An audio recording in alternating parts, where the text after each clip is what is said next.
ya bushe mai aibo ya favori ya bushe tsakanin Sa'adu Abdu le colonel de la garde nationale da Aibo Ali Hassan Ouedraogo et madame Hadiza official général de référence to aibo to Abdou Saadi da hannuwa take aibo Hassan Abdou Sadou wasingai bai tsoro aibo shiga zai aibo yanzu dai aibo il a repris tranquille wallahi bai tsoro il a un fort oui shike biya Abdou Sadou dai baya aibo garde son sang froid wallahi yanzu dai ga ta nan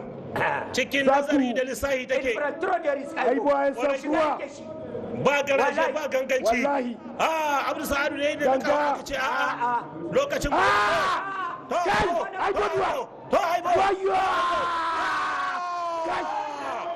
kai wai zaku kai ai boy pro de risk riskin tashi Yusufu Juma Adam Kurte to aibo yanzu ka tai gardama to Abdou Saadu ka tai gardama yanzu a goyar sibari madi kakan gurjora oui malam mai dalailu mata kanya are si kan ba da kankan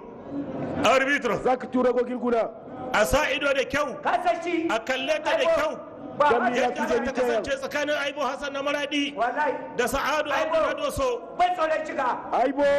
a cikin zaku kura ne shiga aibo zai gurje sai hamburandi wallahi ai boy shiga zai oh il risque même de répéter la même chose kai Sa'adu Abdu ya samu Aibo wayo ya samu Aibo aibo Sa'adu ya samu Aibo kai har yanzu bata Aibo kubce aibo gurje har yanzu bata kubce ta kare Aibo na zai ai boy kada Aibo ya kada Aibo Hassan ya kada Aibo Hassan ya kada ba ta lokaci ba Aibo Hassan ya kada ta tabbata ai wani kai garo na Muhammadu Usman Allah Let's go, let's start.